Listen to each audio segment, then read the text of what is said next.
And Kristen, we have some breaking news that has just developed in the seconds we've been talking. The president has decided to pull from consideration his nominee for the Director of National Intelligence, Texas Congressman John Ratcliffe.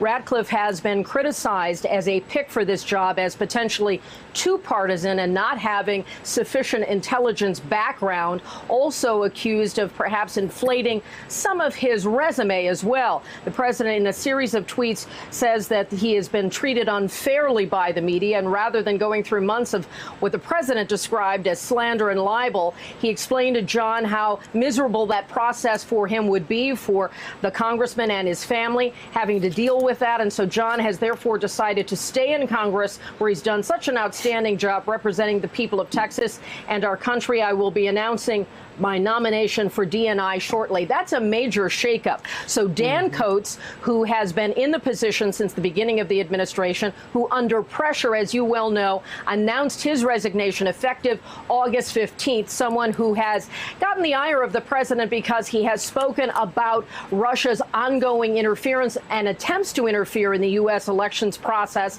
as well as often speaking truth to power, at times at odds with the White House.